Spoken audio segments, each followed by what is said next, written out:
శ్రీ మహాగణాధిపతయే నమః. ఈరోజు మనం ప్రపంచ దేశాలని గడగడలాడించి ప్రపంచంలో ఉన్నటువంటి అనేక మంది ప్రజల యొక్క మరణానికి కారణమైనటువంటి కరోనా వైరస్ భారతదేశంలో ప్రవేశించింది. ఈ ప్రవేశించినటువంటి కరోనా వైరస్ లాస్ట్ డేట్ ఎప్పుడు అనేటువంటి విషయం గురించి నేను గత వీడియోలో తెలియజేశాను. ఇది మే నెలాఖరికల్లా వెళ్ళిపోతుందని, అలాగే భారతదేశం మీద అనుకున్నంత పెద్ద ప్రభావం ఉండదని కూడా గతంలో నేను వీడియోలో తెలియచేయడం జరిగింది. అయితే ఖచ్చితంగా ఇది అటాక్ చేసేటువంటి పరిస్థితి ఉంటుంది అనేటువంటి విషయాన్ని స్పష్టంగా తెలియజేశాం.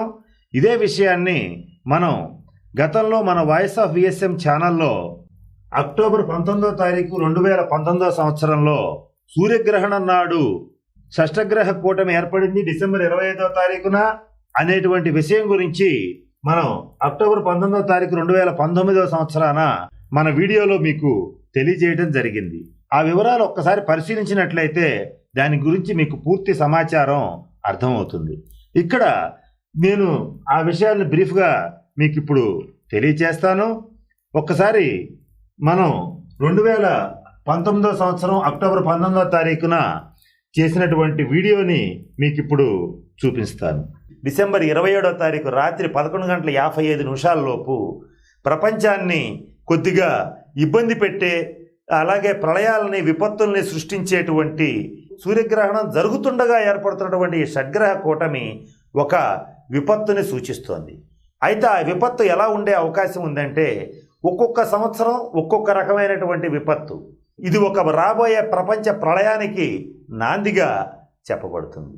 అయితే మనం గతంలో తెలియచేసినట్లుగా ఈ షష్టగ్రహ కూటమి సూర్యగ్రహణం నాది ఏర్పడినప్పుడు ప్రపంచ ప్రళయాలు వస్తాయని చెప్పాం. ఆల్రెడీ కరోనా వైరస్ అనేటువంటిది భారతదేశంలో ప్రవేశించింది.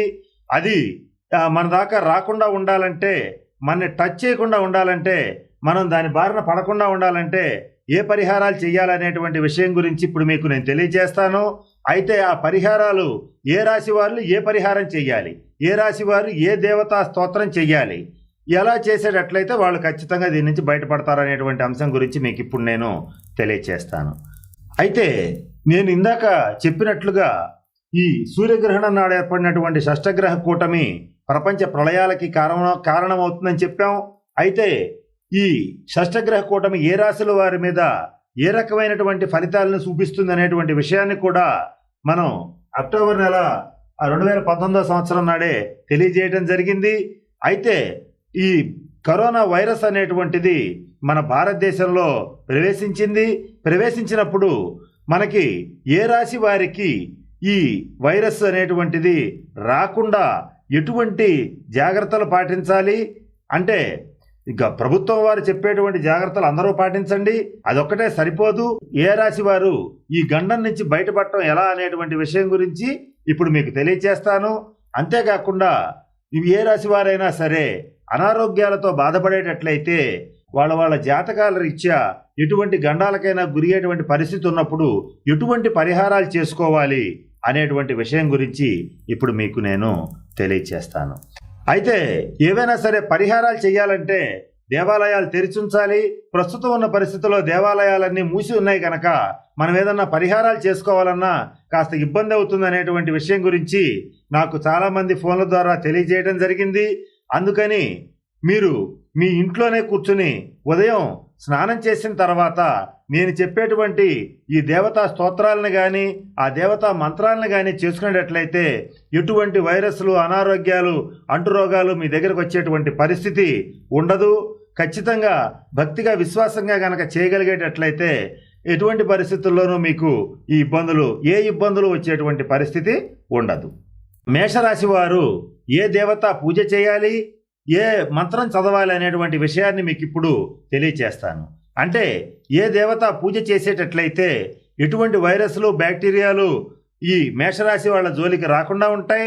అలాగే అనారోగ్య సమస్యలు ఉన్నటువంటి వాళ్ళు ఏ మంత్రాన్ని కనుక చేసుకోగలిగేటట్లయితే ఆ అనారోగ్యాలు దూరం అవుతాయి.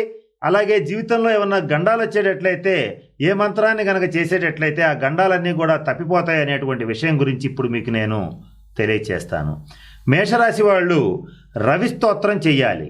జపాకుసుమ సంకాశం కాశ్యపేయం మహాజితిం తమోరిం సర్వపాపఘ్నం ప్రణతోస్మి దివాకరం అని సూర్యుడికి స్తోత్రం చెయ్యాలి. ఒకవేళ ఈ మంత్రం గనక మీకు నోరు తిరగకపోతే కనీసం వినగలిగితే చక్కటి శుభ ఫలితాలు ఉంటాయి. ఆరోగ్యం భాస్కరాది ఇచ్చేదంటారు. సూర్యుడు మంచి ఆరోగ్యాన్ని ఇస్తాడు కనుక చక్కటి ఆరోగ్యాన్ని పొందుతారు. ఎటువంటి అనారోగ్య సమస్యలు మేషరాశి వాళ్ళ దగ్గరికి రావు. అంతేకాకుండా ఓం సూర్యాయ నమః అని సూర్య నమస్కారాలు గనక చేయగలిగేటట్లయితే మేషరాశి వాళ్ళకి ఎటువంటి పరిస్థితుల్లోనూ ఎటువంటి వైరస్లు, బ్యాక్టీరియాలు, అనారోగ్యాలు రావు. ఒకవేళ ఏమైనా అనారోగ్యాలు ఉన్నా కూడా తప్పకుండా తొలగిపోయేటువంటి పరిస్థితి ఉంటుంది. కనుక నేను చెప్పినటువంటి పరిహారాలన్నింటినీ పాటించి మీరందరూ కూడా ఎటువంటి అనారోగ్యాల బారిన పడకుండా చక్కటి ఆరోగ్యంతో ఉండాలని ఆ పరమేశ్వరుణ్ణి ప్రార్థిస్తున్నాను. స్వస్తి. ఈ వీడియో కానీ మీకు నచ్చినట్లయితే లైక్, కామెంట్, షేర్ చేయండి. మరిన్ని అప్డేట్స్ కోసం సబ్స్క్రైబ్ చేయండి.